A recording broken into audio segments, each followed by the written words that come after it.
Yep. All right.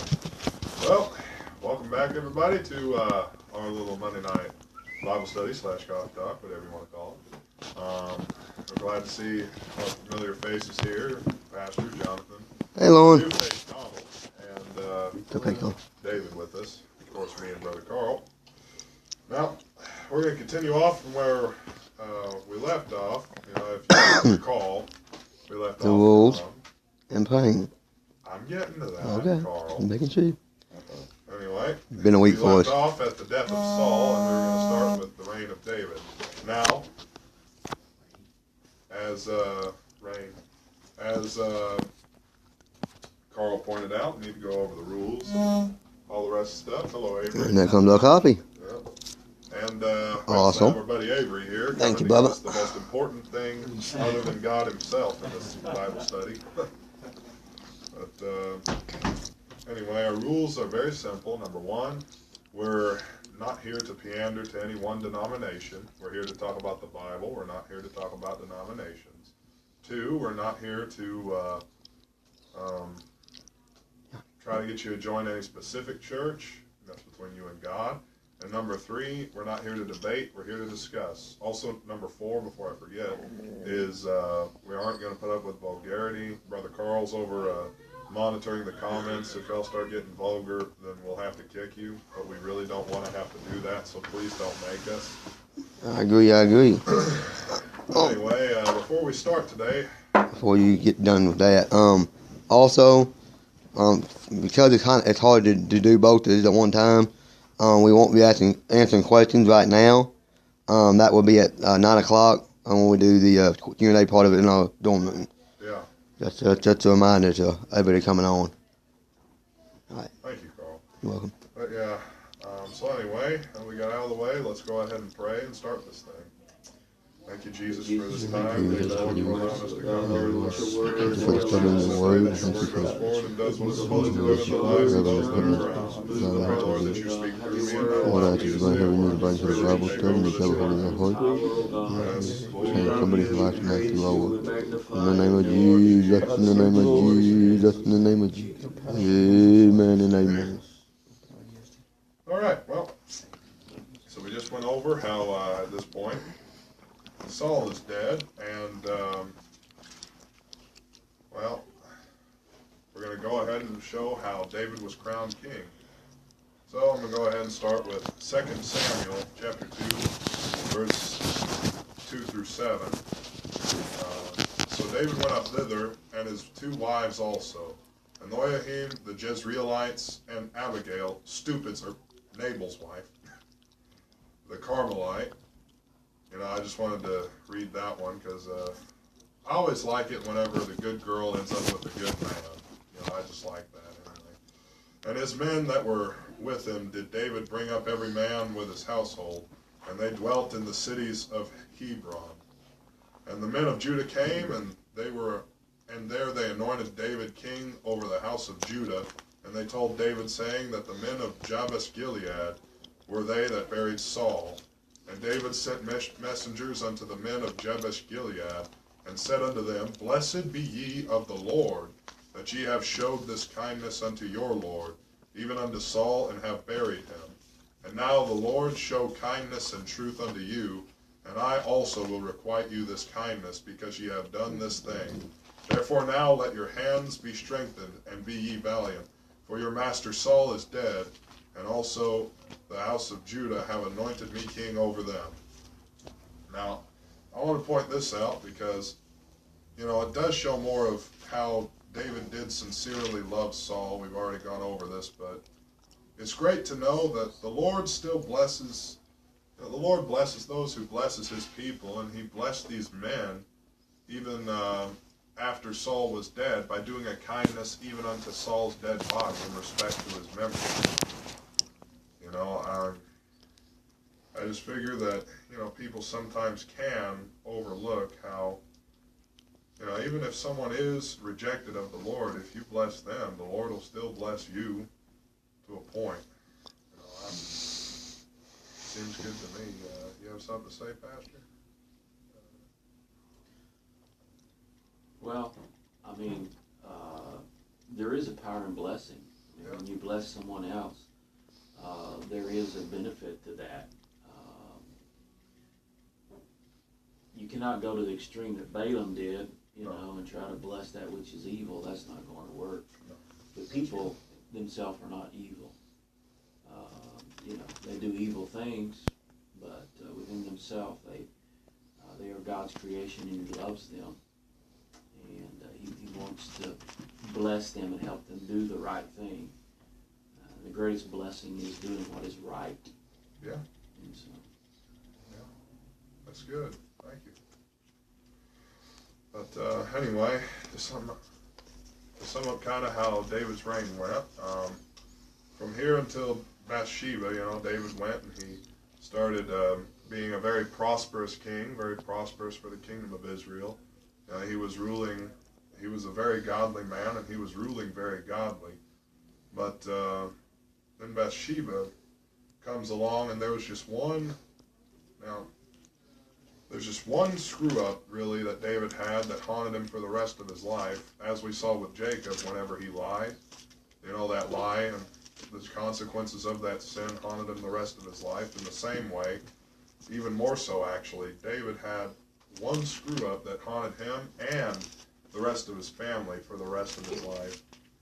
I just want to go over this because it's important for us to see that, yes, the Lord brought David through a lot of really bad things, and the Lord still blessed David, but just because you're blessed of the Lord doesn't mean that you don't have to pay the consequence for sin in the physical sense. Whenever you're forgiven of your sins, the spiritual consequence is wiped away, but there's still physical consequences. That's right. You stop being a drug addict, well, you still have a disability afterwards, or you can, unless the Lord delivers you.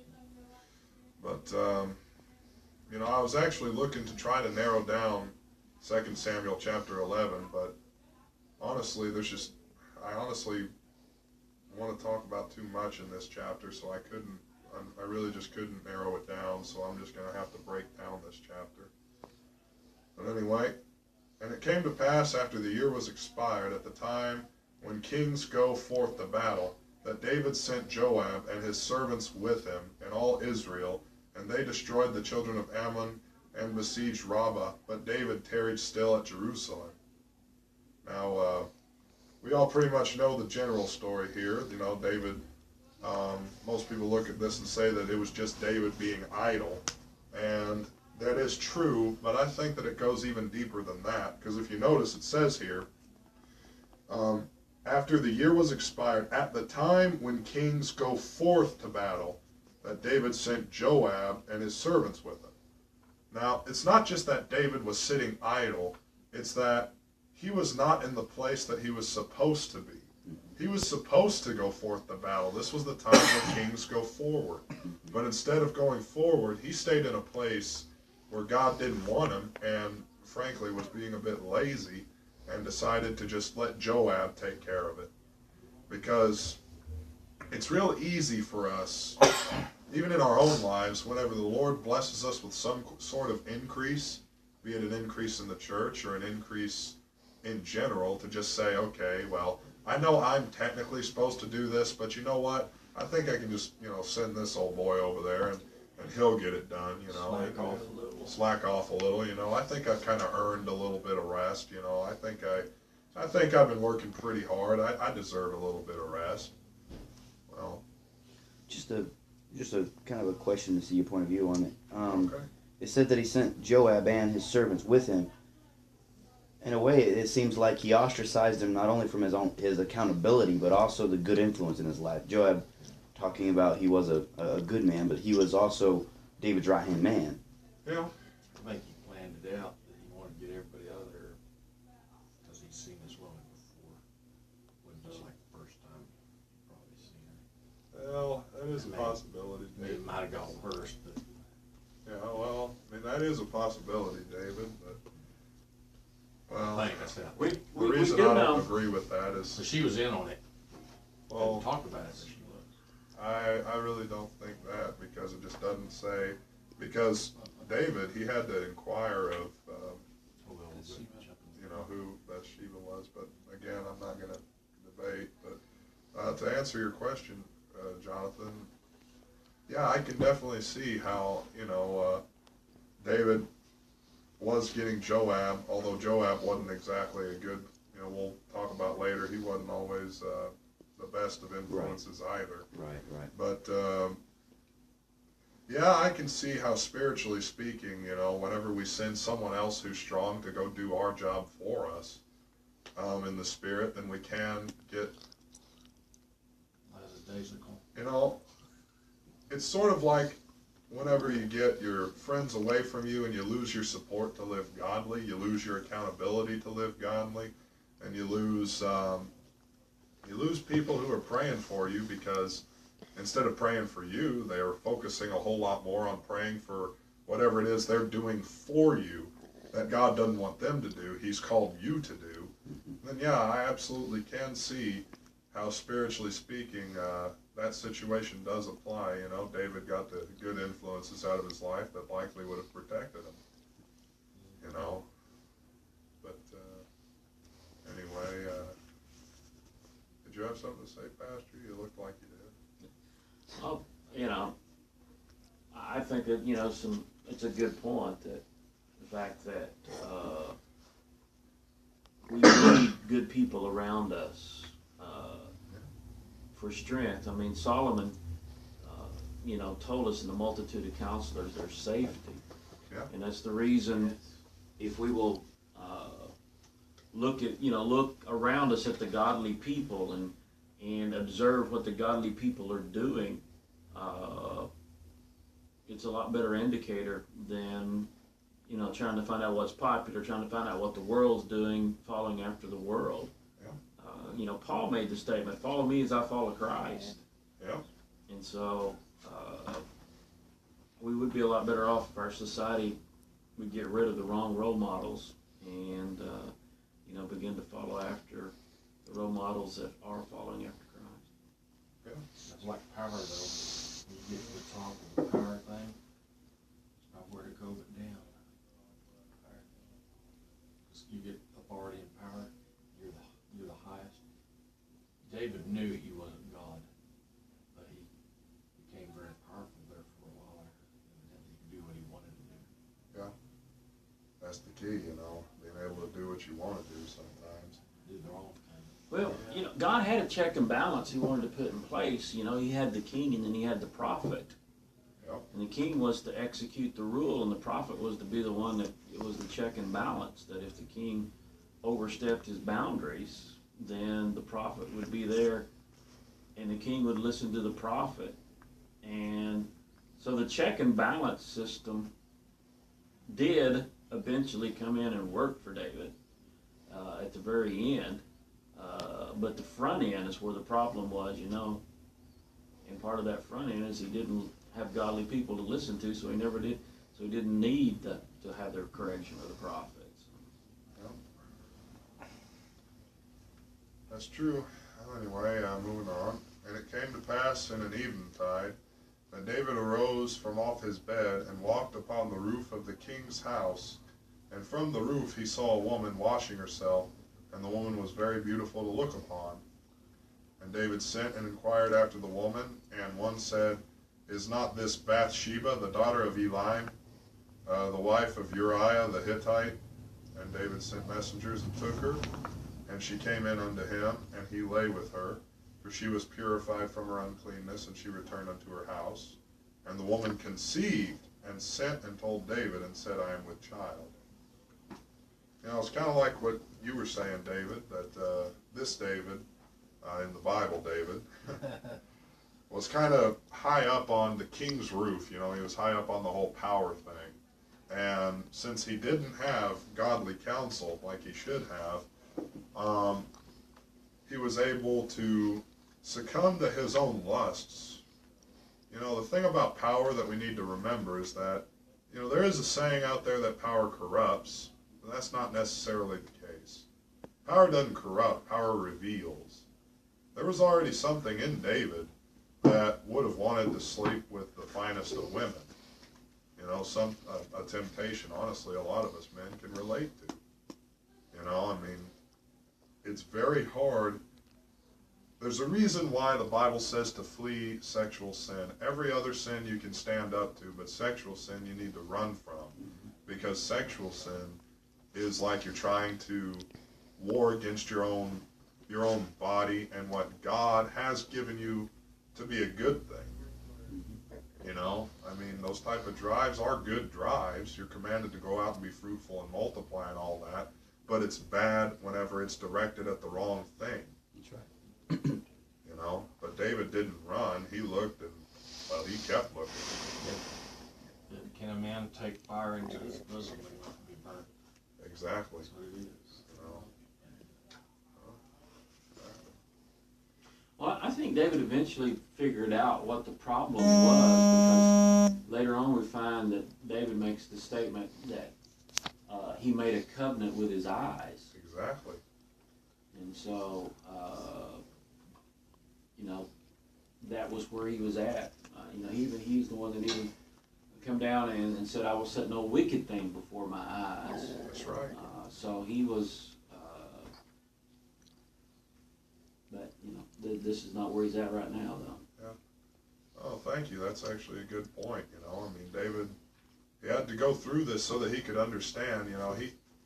He was the kind of man that whenever he messed up, he didn't just mess up and keep on going. Even whenever he got victory, he messed up and he thought, well, why did I mess up? He judged himself. He looked at himself and he said, where did I go wrong? And he figured out, like you said, Pastor, that it was what he was looking at.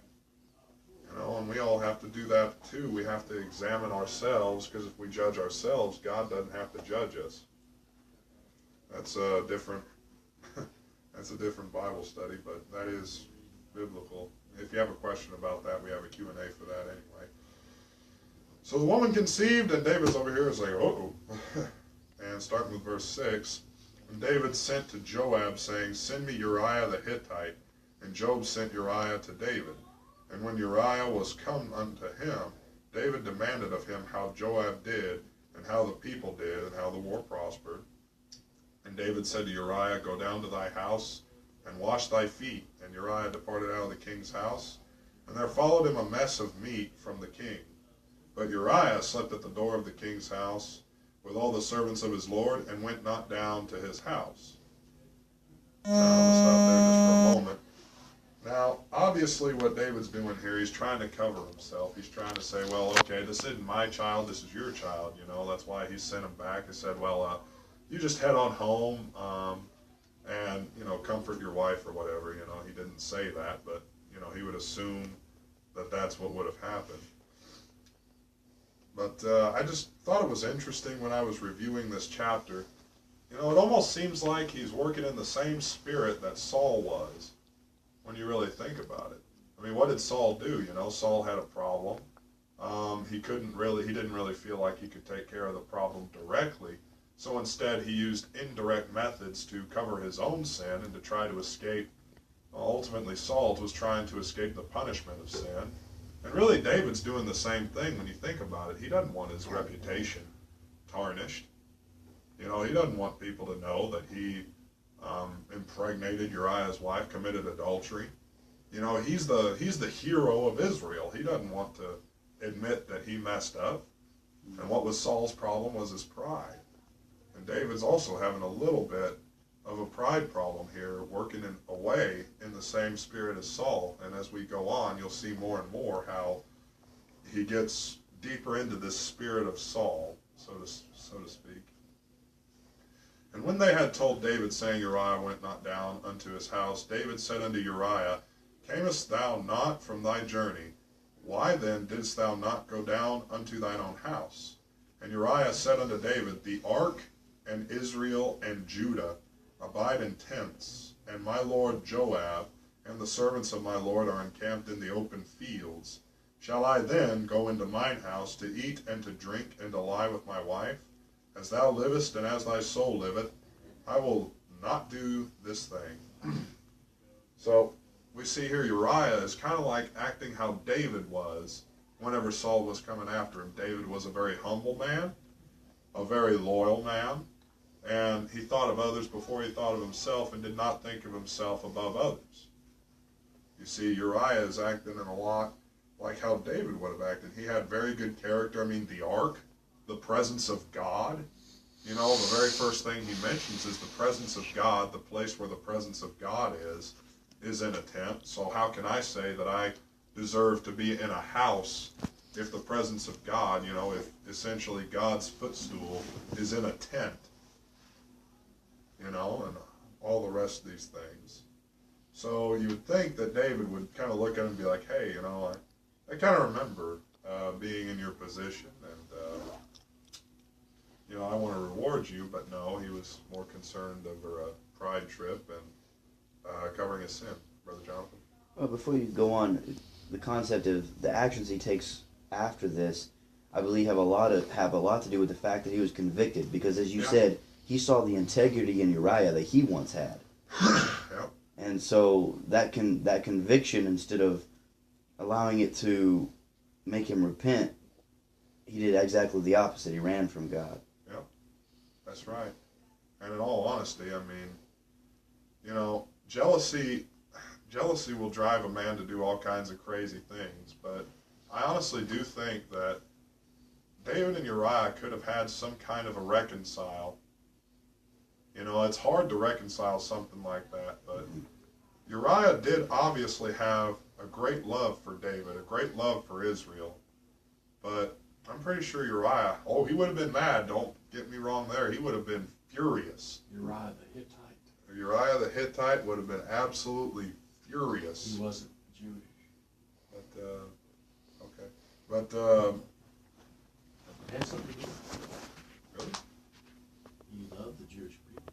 He was a Hittite. Oh, yeah, that's true. You know, he loved the Jewish people, so I don't think Uriah would have tried to kill David per se, because he would have been like, well, you know, I may be angry enough at you to kill you, but you know what? For the Lord's sake, for Israel's sake, for Judah's sake, I'm not going to do that, you know, and they would have found a way to reconcile later on, I think. But anyway. I believe he loved God. Yeah. Uriah loved God. Absolutely, absolutely. And David said unto Uriah, tarry here today also, and tomorrow I will let thee depart. So Uriah abode in Jerusalem that day and the morrow. And when David had called him, he did eat and drink before him, and he made him drunk. And at the even he went out to lie on his bed with the servants of his Lord, but went not down to his house. And it came to pass in the morning that David wrote a letter to Joab, and sent it by the hand of Uriah. You know, something about that, you know. David sent pretty much the letter that was condemning Uriah in Uriah's hands. David trusted Uriah so much that he knew that he wasn't going to read the letter, even though knowing that if he did read the letter, then Uriah would have, by all means, Uriah would have done everything he could to save his life, most likely. He would have, at the very least, would have ran off. Sealed. Oh, it may have been sealed, but even if it was sealed, I mean, there's ways around that. But also just the fact that David went and purposefully went and got Uriah drunk. Now, it's easy to gloss over that, but honestly, David at this point, he, for the sake of covering for his own reputation, is risking Uriah's reputation. As we know, drunk people do very stupid things that they wouldn't normally do. You know, and what would have happened if Uriah would have been real drunk and maybe, he's a man of war, so maybe he gets real violent and real angry when he's drunk and he goes and murders somebody. Well, that was something that David was risking by allowing Uriah to get drunk, by trying to get Uriah drunk so that he'd go home and sleep with his wife.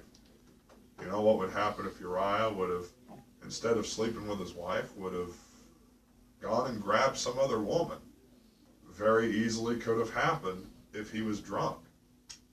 You know, so he's risking Uriah, a person who David obviously trusts very much, risking his reputation for the sake of his own, and his family for the sake of his own, and his life for the sake of, just for the sake of his reputation. And he wrote in the letter saying, Set ye Uriah in the forefront of the hottest battle, and retire ye from him, that he may be smitten and die. And it came to pass, when Joab observed the city, that he assigned Uriah into a place where he knew that valiant men were. And the men of that city went out and fought with Joab. And there fell some of the people of the servants of David, and Uriah the Hittite died also. Now, this is what I'm talking about later on. We see kind of more the spirit of, so I call it the spirit of Saul, but the same spirit that was in Saul and working through Saul, doing pretty much the same thing here that Saul was trying to do to David. Remember all the foreskins, the 100 foreskins of the Philistines that Saul was trying to get David to go get so that he could, come back and marry, so that David could marry Saul's daughter. Well, isn't David basically doing the same thing here? Instead of trying to kill Uriah directly, he's trying to get the enemy to kill Uriah. He's working in the same spirit here. And that kind of shows how, whenever someone sins, even after that person leaves, that same spirit stayed on the throne of Israel. The same spirit that Saul had stayed on the throne of Israel. And it cursed David because David allowed the devil to have an inch, so he took a mile. That's the whole thing about the story of Bathsheba. David allowed the devil an inch, and the devil takes a mile, and it tortures him the rest of his life, unfortunately. Then Joab sent and told David all the things concerning the war, and charged the messenger, saying, When thou hast made an end of telling the matters of the war unto the king, and if so be that the king's wrath arise, and he say unto thee, Wherefore approached ye so nigh unto the city? When did ye fight? When ye did fight? Know ye not that they would shoot from the wall? Who smote Abimelech, the son of Jerubbaal, thank you. Did not a woman cast a piece of a millstone upon him from the wall, and that he died in Thebes? Why went ye nigh the wall? Then say thou, thy servant Uriah the Hittite is dead also. So the messenger went and came and showed David all that Joab had sent him for. And the messenger said unto David, Surely the men prevailed against us, and came out unto us into the field. And we were upon them even unto the entering of the gate. And the shooters shot from off the wall upon thy servants. And some of the king's servants be dead, and thy servant Uriah the Hittite is dead also. Now, to stop here for a minute, there's two things that I notice here that are very important, I think. Is that number one, we see in the order that Joab told the messenger to say these things unto David, we see that God knows how to handle David's personality. He knows how best to, just, David's over, he's like, well, aren't y'all a bunch of idiots? You're over here, you got my servants killed. You got my servants killed. Uriah the Hittite is dead also. I got my servants killed. It's kind of, bless you, it's kind of a way that God makes these things hit home. Whenever we sin, we don't just affect ourselves. The king's servants, these were probably people that David, with his personality especially, was probably well acquainted with. He was likely friends with them, knew their kids, knew their families.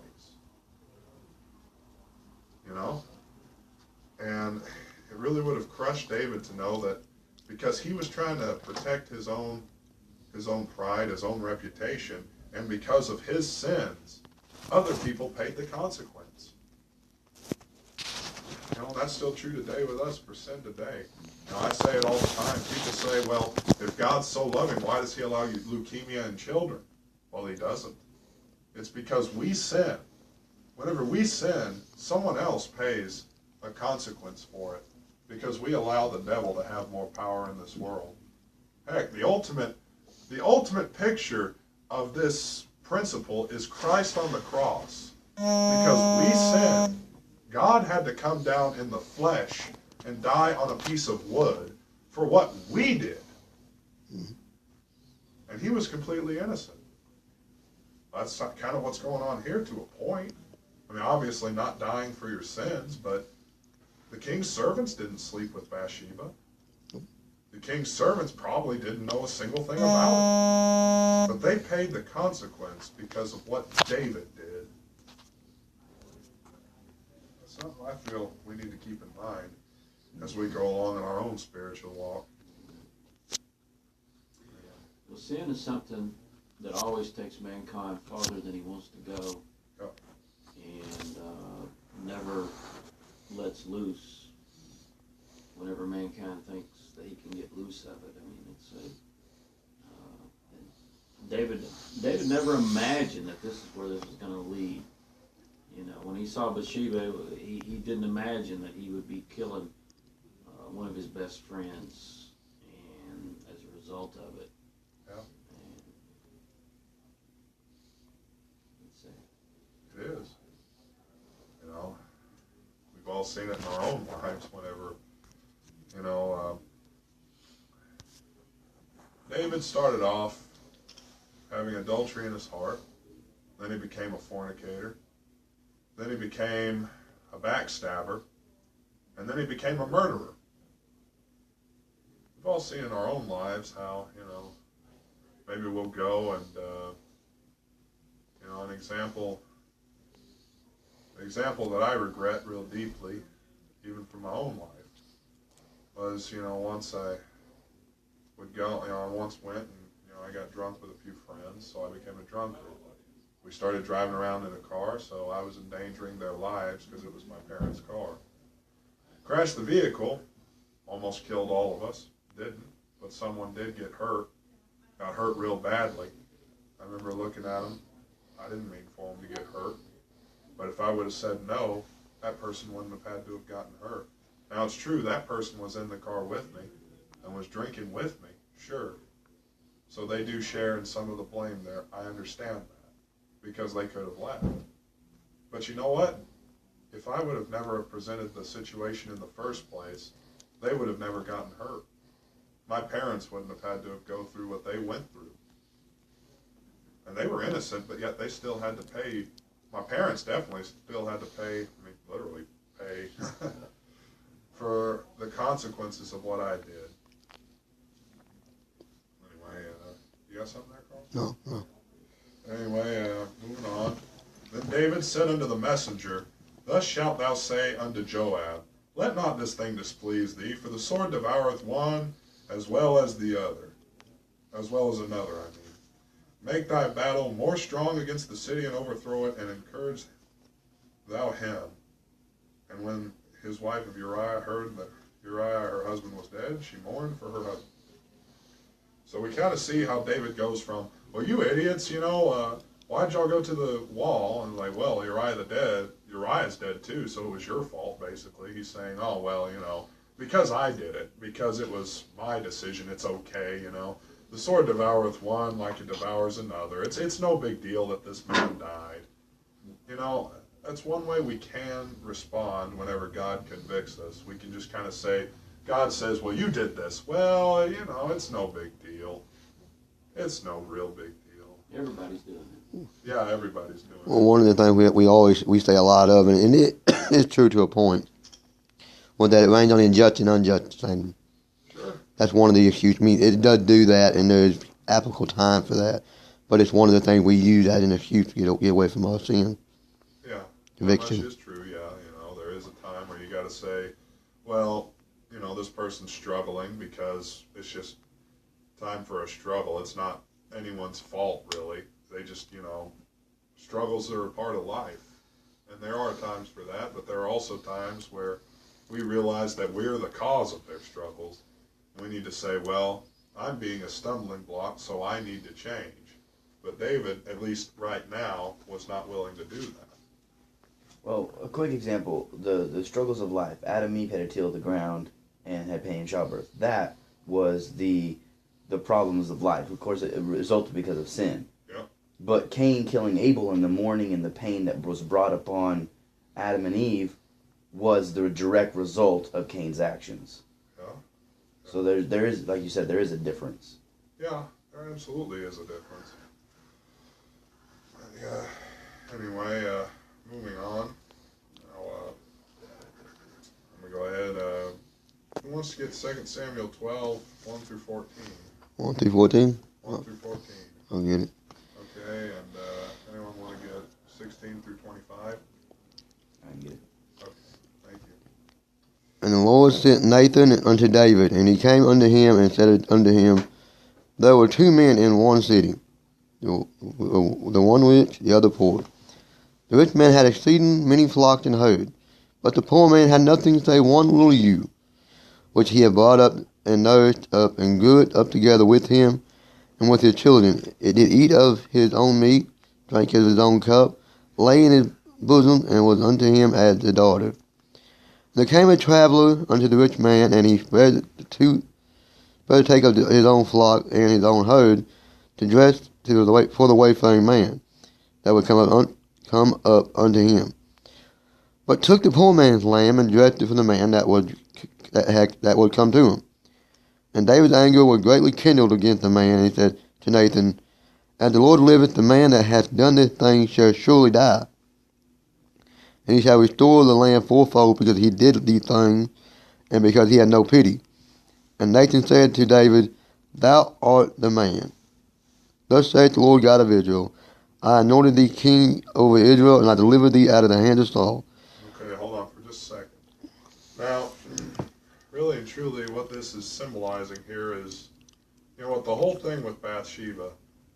David, I mean, come on, I'm sure Bathsheba was a beautiful woman, but David is king of Israel. He's got a lot of women to choose from. I mean, he had concubines, he had several wives. I mean, you know, and Uriah, from what we can tell, Bathsheba was his only wife.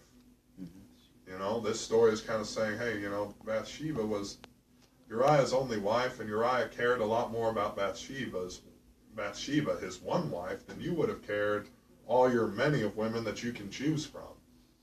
You know, Uriah was a good man. He was a Just man. Not perfect, obviously, but what? Just man. And he treated his wife well. He loved his family. And you came and you destroyed his family on a whim. A lot like this rich man did, came and destroyed this ewe lamb on a whim. It didn't mean a single thing to him. We'll revisit that a little bit later, too. Don't worry. Well, you know, it's kind of interesting here that God used the example of the sheep, of David being a shepherd, because he knew that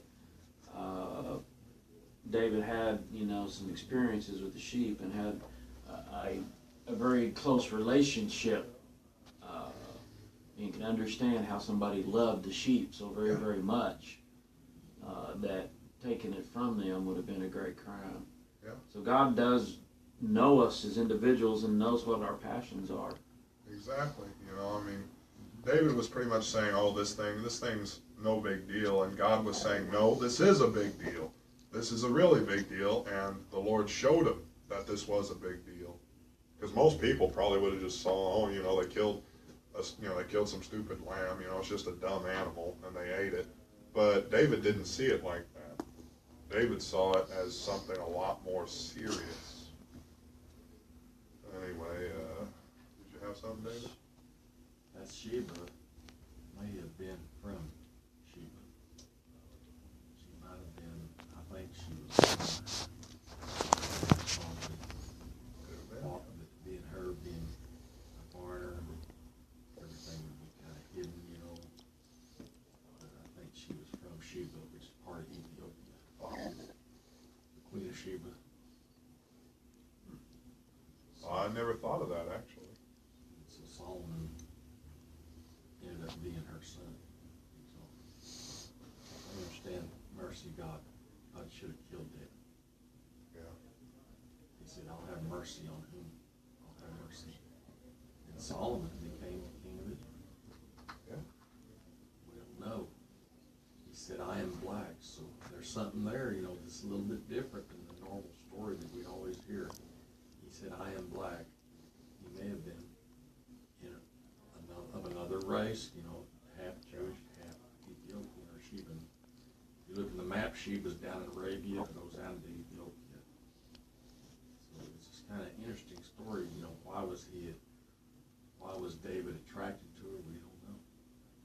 I'm sure he had beautiful women. Well, he was probably, honestly, less looking for more attractive and more looking for something different. If you want my opinion on that, Brother Jonathan. Well, there's a part of the story, we get a little bit of it. He doesn't go into detail, but the fact that he took Bathsheba, it talks about how that she mourned for her husband. Yeah. She loved her husband. Yeah. It was not something where the king was helping the poor lady that was unhappy at home. She loved her husband. She mourned over her husband. And so it was something that he used his kingly powers to force her. It was her sin too. It was.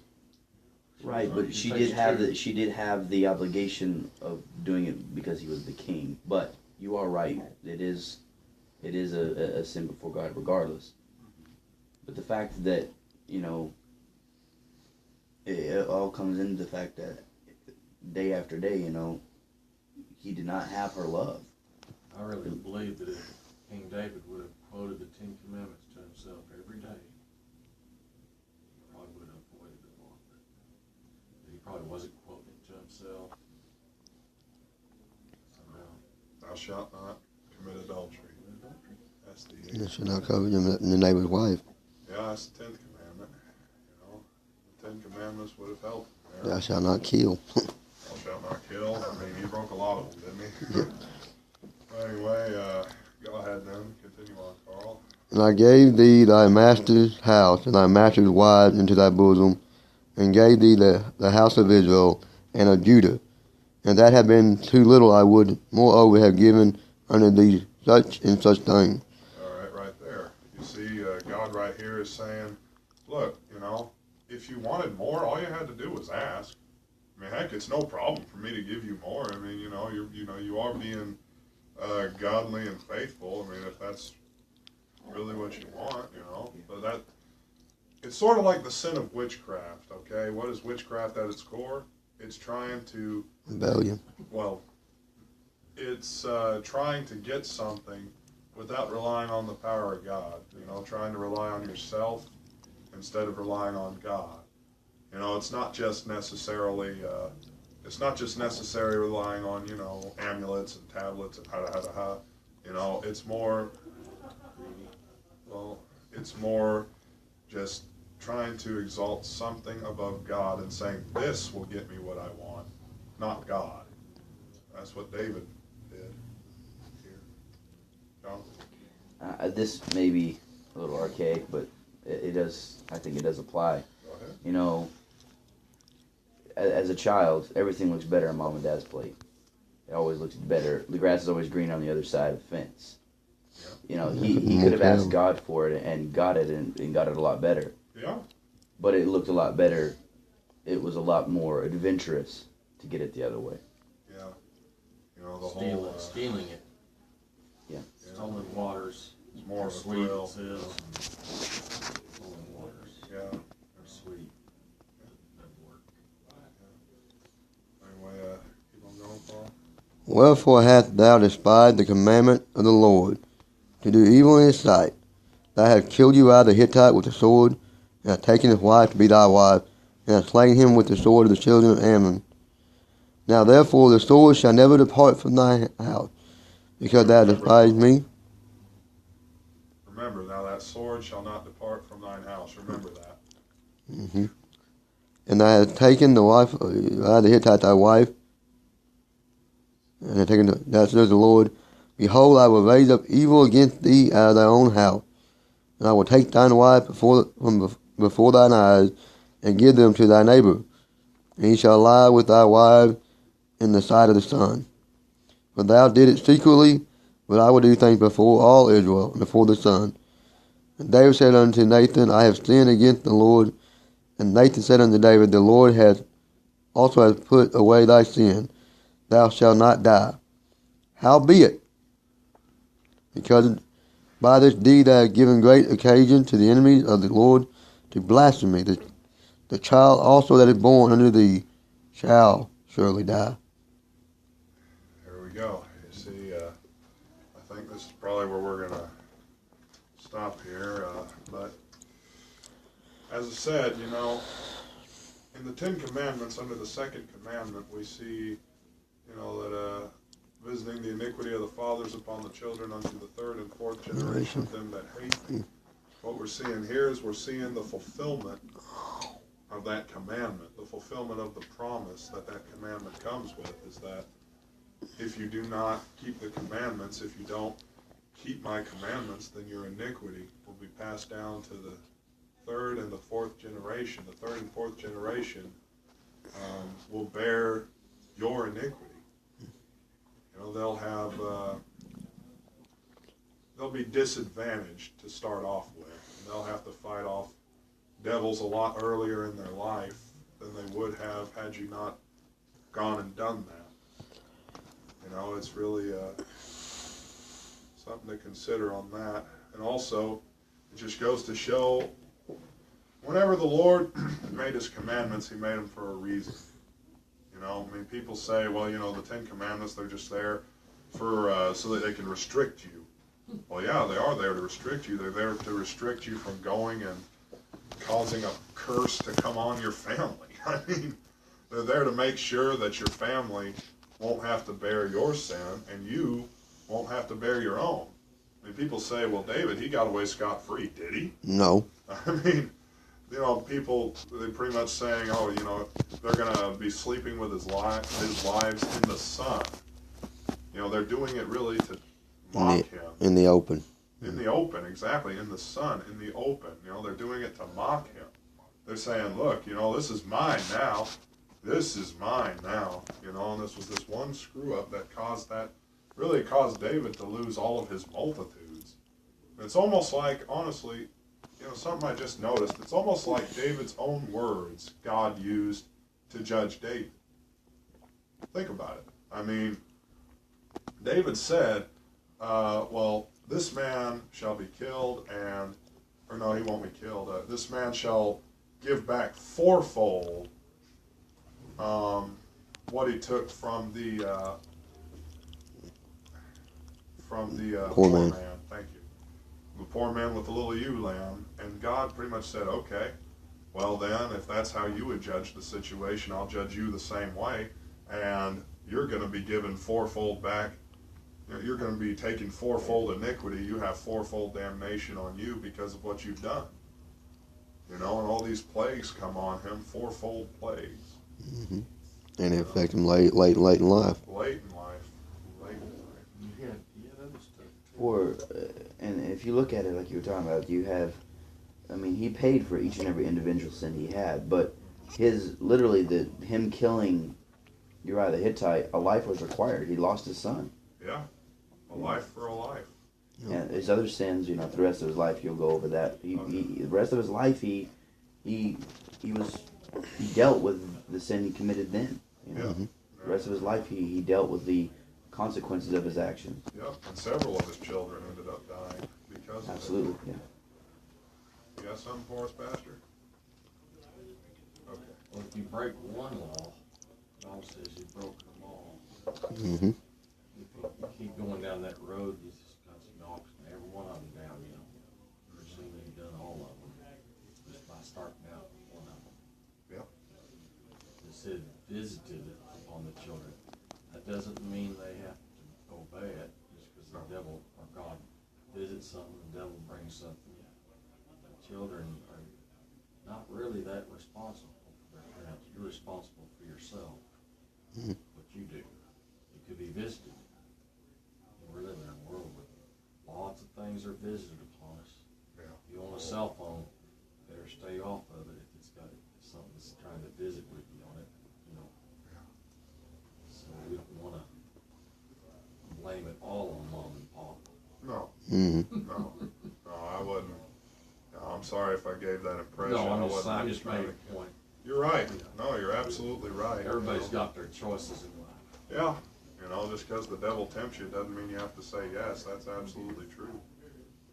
Well, the good thing to the flip side of that is the fact that when we live for God, Mm-hmm. we know that God's blessings overshadow our children, Yes. and it creates an environment for them. And the best thing you can give, a child is an environment of innocence. Mm-hmm. That's the terrible thing of our society today is they totally destroyed the innocence of our children, and they have no time to be children. They have no time to learn good principles before they know what is good and evil. Yeah. They're making decisions to do things before they have any idea what the guidelines are for making decisions. Yeah. That's very true. I mean, even there in the second commandment, it says, visiting the iniquity of the fathers upon the children unto the third and fourth generation of them that hate me, and showing mercy unto thousands of them that love me and keep my commandments. Okay. So, You got it right there. The memorization of loving God, it's a memory.